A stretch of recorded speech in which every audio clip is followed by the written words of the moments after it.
Vamos a intentar recopilar todo lo que está ocurriendo, que son muchas cosas en las últimas horas, para asimilar tsunami, podemos decir, político, que afecta directamente al Partido Socialista tras conocerse con ese informe de la UCO, del que ayer ya les dábamos algunas pinceladas, esas conversaciones entre el secretario de Organización del PSOE, Santos Cerdán, con Koldo García, también con José Luis Ábalos, y en las que quedaría demostrado que participaba de una trama de comisiones, de una trama corrupta. De hecho, este informe de la UCO habla de una organización criminal. Ante eso, comparecencia del presidente del Gobierno para pedir perdón fundamentalmente y decir que va a actuar en la ejecutiva del Partido Socialista, pero que esto no ha afectado al Gobierno. Javier.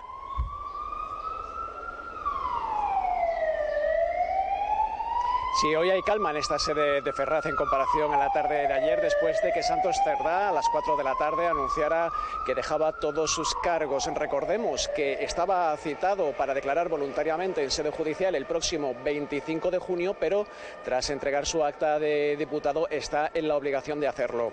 La dimisión de Santos Cerdá provocó que compareciera aquí en esta sede de Ferraz Pedro Sánchez para pedir perdón, un perdón a la ciudadanía y a la militancia del Partido Socialista. Indicó que no existe corrupción cero, pero sí tolerancia cero.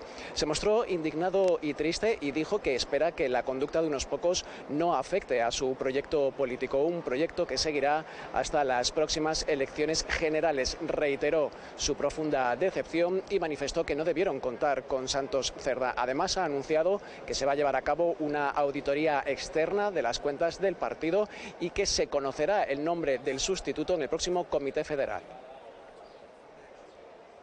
Quiero pedir perdón porque hasta esta misma mañana yo estaba convencido de la integridad de Santos Cerdán. Convocatoria electoral no va a haber hasta 2027, porque, como he dicho antes, esto no va de mí, ni del Partido Socialista, ni de los diputados y diputadas del Grupo Parlamentario Socialista en exclusiva.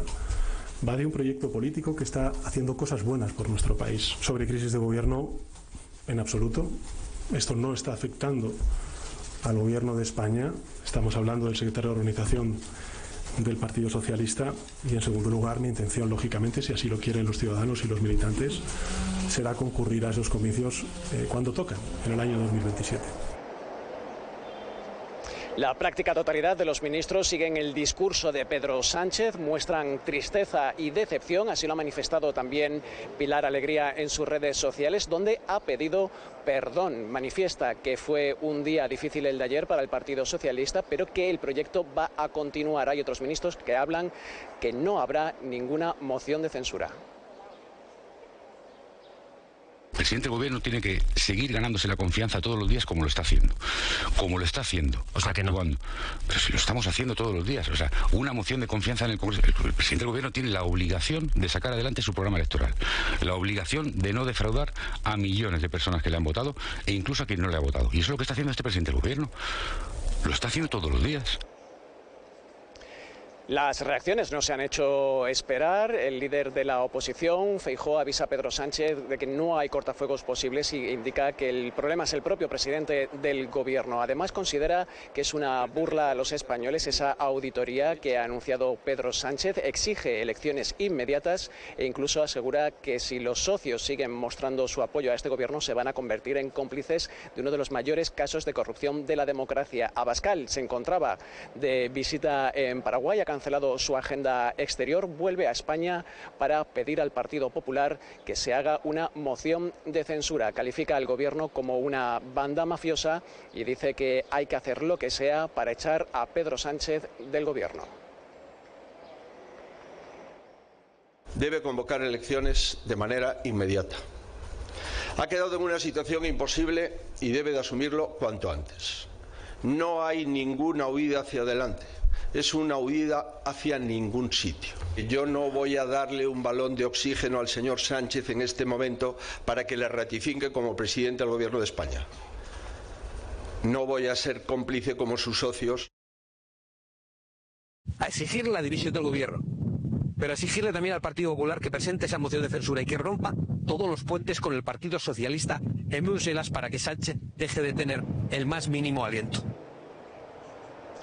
También hay reacciones de los socios de gobierno, en este caso de Sumar. Yolanda Díaz manifiesta que no ha hablado con el presidente del gobierno, reclama una relación de igual a igual y le pide al Partido Socialista un nuevo marco de relaciones para garantizar la legislatura hasta el 2027. Exige transparencia, claridad y una regeneración democrática. Reclama acciones concretas, pero mantiene su respaldo al Partido Socialista. Por su parte, Junts pide una reunión urgente con Pedro Sánchez para evaluar la viabilidad de la legislatura y sobre todo para ver si lo sucedido tiene efectos con lo que se firmó con el Partido Socialista. Según lo que escuchen, así tomarán decisiones. En el Partido Nacionalista Vasco, en principio, no apoyarían una hipotética moción de censura, aunque han afirmado que si no hay una sentencia firme, pues no se pueden posicionar, pero que si se presentan, pues a saber cómo se posicionarían. Por cierto, Esquerra Republicana ha manifestado que no contarán con su apoyo si se demuestra que Pedro Sánchez amparó a Cerdán. Y hay una última hora. Junts ha convocado para mañana a su Consejo Nacional. Lo que hemos conocido hoy es absolutamente inaceptable y creemos que necesitamos saber qué está pasando, hasta dónde llega esto, con certezas y con claridades. Nuevo marco de relaciones, convocatoria urgente de la coalición de gobierno e insistimos con claridad. Sí, vamos a continuar hasta el año 27, pero con un giro social y desde luego con estas condiciones. Les he dicho que hace falta más explicaciones por parte del Partido Socialista y vamos a ver qué es lo que sucede. Desde luego, todo el mundo es consciente de que una mayoría en sentido constructivo y para un apoyo a un nuevo gobierno no se produce. Otra cosa es que la presenten y vaya usted a saber de ahí qué resultado hay y cómo nos vayamos a posicionar. Otras de las reacciones, en este caso desde dentro del Partido Socialista, ha sido la de María Chivite, la presidenta del Gobierno de Navarra, que convocó una rueda de prensa tras conocerse ese informe de 490 páginas. Entre lágrimas indicó que no era un día fácil para ella, que leyó el informe por encima, que no profundizó, que no lo ha leído en profundidad, pero que lo que ha leído no se corresponde con la persona que ella conoce, con el Santos Cerdá, que ella considera su amigo y compañero. Pues yo tengo que decir que no está siendo un día fácil.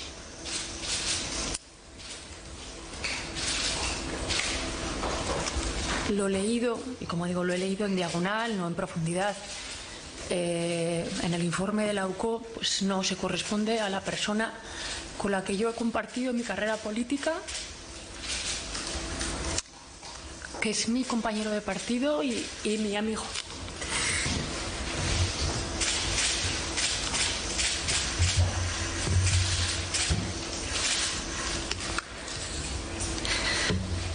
Por eso, desde el respeto a la presunción de inocencia, que creo que eso es lo que debemos hacer todos y todas, mientras no haya un juicio que así lo determine, espero que Santos sea capaz de demostrar su inocencia. Pero como digo, pues está siendo un día complicado.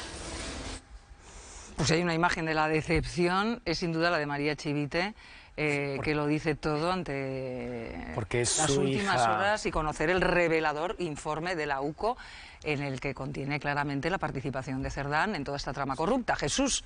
Sí, bueno, María Chivite es hija política de Santos Cerdán. Entonces, claro, descubrir, sí, a mí me cuesta pensar que una persona que ha sido tan estrechamente colaborador de Santos Cerdán, que desde su gobierno se han hecho algunas actuaciones que salen ayer, ni siquiera sospechase que todavía hable de probar la inocencia, si hay que probar efectivamente la culpabilidad, pero creo que no debería dar ni lugar en su caso a la duda o a la esperanza de que realmente todo sea un montaje. No es una situación la más grave, con muchísima diferencia, de este gobierno.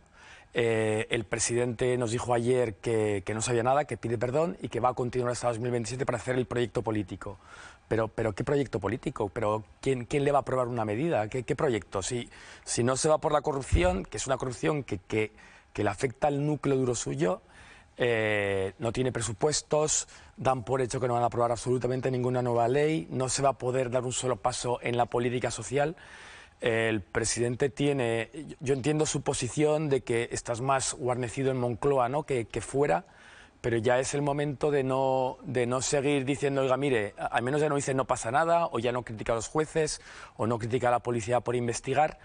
Pero yo personalmente es una situación que políticamente hablando para el PSOE es una bomba, para los partidos que apoyan al PSOE es una bomba, y es muy complicado ver el final hasta el 27, ¿no? Es que es muy complicado. Bueno, pues enseguida analizan tanto Juan como Antonio, pero antes vamos a contactar con Joan Guirado, con el que hablamos ayer cuando conocimos esos primeros detalles del informe. Hola, Joan, bienvenido, colaborador del programa. ¿Qué tal, Miriam? Periodista de Voz Populi. Bueno, vamos a empezar por las reacciones una vez salió la bomba de este informe de la UCO que con tanto detalle cuenta esas conversaciones entre Cerdán, Koldo y Ábalos. ¿A ti qué te ha parecido tanto la comparecencia de Sánchez como las reacciones posteriores? La comparecencia de Sánchez me decepcionó. Me decepcionó primero porque se nos había dicho que podíamos esperar un poco más. Me decepcionó porque como premio a Goya al mejor actor sin duda solo podía llevar Pedro Sánchez ayer, pero ayer no estábamos en eso. Ayer estábamos en ser creíbles, en dar explicaciones y en no victimizarse. Y le faltó decir aquello de yo estoy bien que dijo en otras ocasiones, pero ayer había mucha victimización. Es verdad que hay que reconocer la petición de perdón viniendo de Pedro Sánchez. Eso es mucho, no es habitual que él pida perdón, pero el resto de explicaciones, el resto de intervención distó mucho de lo que ayer se requería, y no lo digo yo, lo dicen algunos de sus ministros, es decir, no es cosa mía, no es opinión mía únicamente, y quedó un poco alejada de la realidad que está viviendo el país a día de hoy, y además las cosas se están moviendo tan rápido que yo creo que incluso queda ya bastante desactualizada. Bueno, es que cuesta entender cuando habla de que no existe la corrupción cero, viniendo del presidente del gobierno, quiero decir. Sobre todo, no es que cueste entender que no existe la corrupción cero.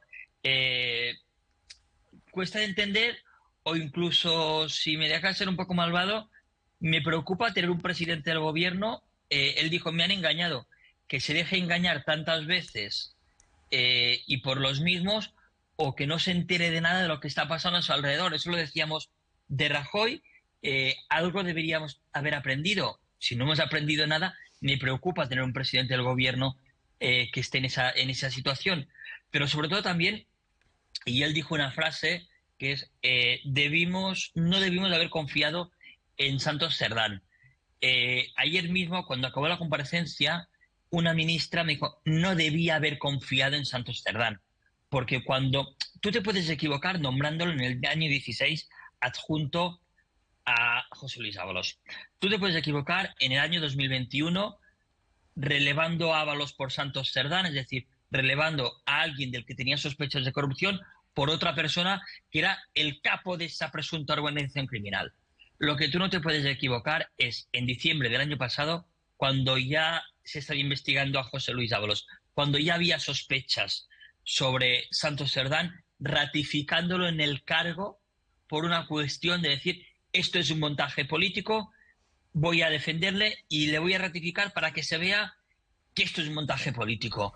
Ahí, de la misma forma que se atacó a Ábalos para echarle del partido por la responsabilidad política invigilando de la contratación de Koldo García, al que le colocó Santos, todo se ha dicho, aquí hay una responsabilidad política invigilando, si queremos hacer el paralelismo, de Pedro Sánchez con Santos Cerdán. Y aquí no valen excusas, aquí nadie debió desconfiar.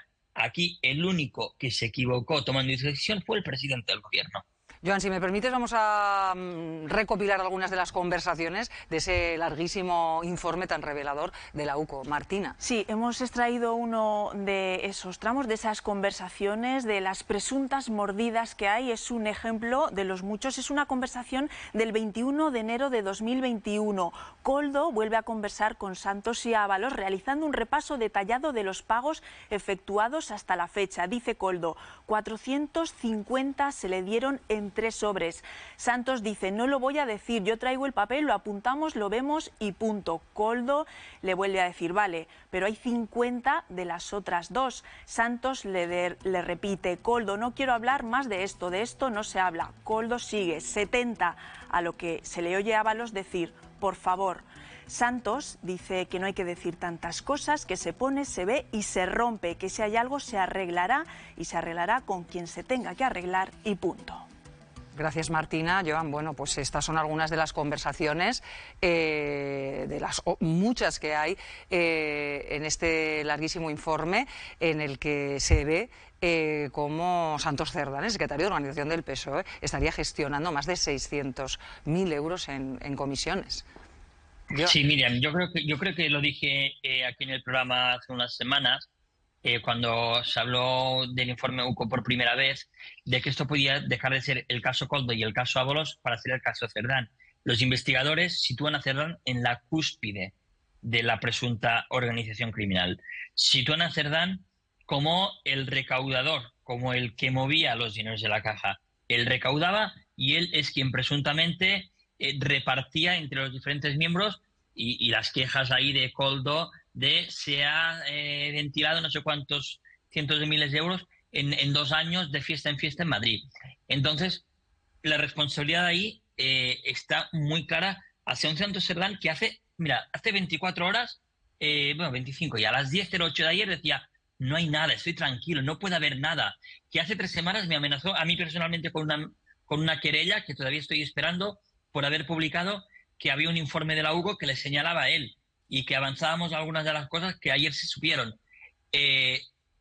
Santos Cerdán era consciente de lo que había y Santos Cerdán sabía que esto podía salir. Es verdad que luego el informe habla también de las primarias, que eso es lo que más ha chocado en Moncloa porque no se esperaban que eso apareciera, pero Santos Cerdán era el centro de operaciones. La gran pregunta era ser si ese centro de operaciones que se inició en Navarra se trasladó a Ferraz y si operaba desde Ferraz, igual que el del Tito Berni, si operaba desde el Congreso, si este operaba desde el corazón del Partido Socialista o no, y si el presidente del gobierno tenía algún tipo de conocimiento o no, porque el informe de la UCO también abre la puerta a la financiación irregular del Partido Socialista, y hay quien dice que Ábalos en su momento, Sánchez no le dejó caer inicialmente, se le sostuvo, se le mantuvo, incluso se le puso en las listas, porque se creía que esto eran las mordidas que ayudaban al partido, y que se le dejó caer cuando se enteró que se había lucrado él personalmente. Eso también explicaría la respuesta ayer tan rápida de que a Santos se le fulmine ipso facto, porque teníamos el precedente de Ábalos y sabíamos que se estaban forrando ellos. Entonces, veremos si hay financiación irregular, veremos si el presidente del gobierno era consciente de que había esa financiación irregular o no se enteraba de que se ingresaba dinero por otro lado en las cuentas del partido y de que se amañaban primarias al margen suyo para beneficiarla a él. Y luego veremos también esa auditoría, no solo en el partido, es que habría que hacerla en el gobierno, porque la que encargó Óscar Puente hemos visto que no era cierta, que era mentira, porque esas obras son las obras que hoy salen reflejadas en el informe de la UCO. Y luego, Miriam, muy importante, el Ministerio de Transportes es el ministerio que reparte más dinero, es el ministerio que tiene más dinero, el que maneja mayor presupuesto. Todo presidente del gobierno coloca como ministro de Transportes a alguien de su más estricta confianza y a alguien que sepa que va a saber gestionar ese dinero para beneficiar, contentar, que no se me entienda mal la palabra, pero para tener contentos a los territorios de su partido, a la Diputación X que te pide una carretera, al alcalde que te pide una variante. Para eso sirve el Ministerio de Transportes, más allá para mal gestionar los trenes y esas cosas. Entonces, ahí esa responsabilidad de ir vigilando también apunta de nuevo hacia el presidente del gobierno. Joan, en esa trama de corrupción de adjudicaciones de contratos públicos a cambio de mordidas, en todo este informe también, de alguna manera, salpica algunas obras en Aragón. Martina. Sí, salpica a Aragón, en concreto a una mina en La Muga y a Teruel. Koldo intercedió por adjudicaciones en Teruel a la empresa levantina de construcción con sede en Valencia. En la página 185 se pone de manifiesto la intersección ejercida por esta empresa para la construcción conservación de carreteras de Teruel del sector Teruel 02 por más de 5 millones de euros. Estos tramos son los correspondientes a Calamocha y Singra, donde hay un centro de conservación de carreteras.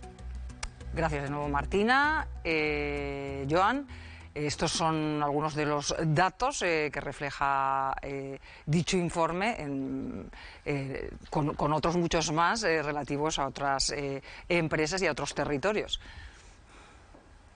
Sí, aquí veremos también si esto no afecta también por esa responsabilidad indirecta a algunos cargos territoriales del partido.